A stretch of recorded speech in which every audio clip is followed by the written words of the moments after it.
starts with the sound, because people think TikTok is a video platform. And if you hear about it written in the press and all that sorts of stuff, you might think so. You might be like, oh, okay, this says fastest growing, video platform, blah, blah, blah. It's not. It's not. Video is just a means to convey or express yourself with audio. So the first thing you have to do is, if you're trying to market a song, for instance, is listen to the whole thing and listen to it a lot. And based on what you know to exist on the platform regarding trends, visual trends, effects that are being used, filters, lenses, all these things, trend styles, what part of the song should we be supplanting into the app as an original sound or as an official audio, and then to give the creators enough to create on and enough to express themselves with.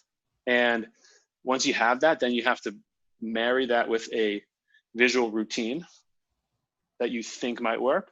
This could be specific, like, oh, it's a dance, but everyone knows TikToks for dances. Or it can be like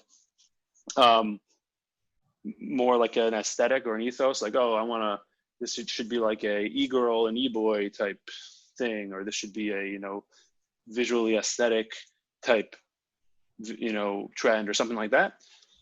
And then you have to have the relationships with the creators who have the distribution and be able to go to them with something that they want and service and pitch them like anyone else. So that's like ultimately the formula. That's not going to get anybody far enough to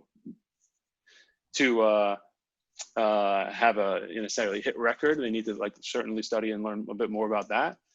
But then there's luck is a big ingredient too, and I won't lie about that. I mean, you have the best laid plans, you put them in motion, and what you really need is for one of those videos from a relatively medium to small size creator do extremely well. It needs to connect with the algorithm, which in this case they're calling the For You page, really well, because what that does is it signals to the rest of the community that if they post something like it to that sound, it has the opportunity and propensity to outperform as well. Because if it outperforms, let's say you're used to getting 10,000 views per video, you're just some kid, sitting around. If you can get a video to do 100,000 or God forbid 1 million views, your follower number is going to grow from 1,000 to 10,000. And if you do it again next week, 10,000 to 100,000. You do it again next week, 100,000 to 500, and then to 1 million, and all of a sudden you're an influencer, and you're famous. And you go to school and you get pat on the back, and everyone thinks you're this or that. And it's no different than when you and I went to high school, when all we wanted to do was score the winning touchdown, get an A on our test, date the cheerleader, whatever it may be for you, because that made you popular.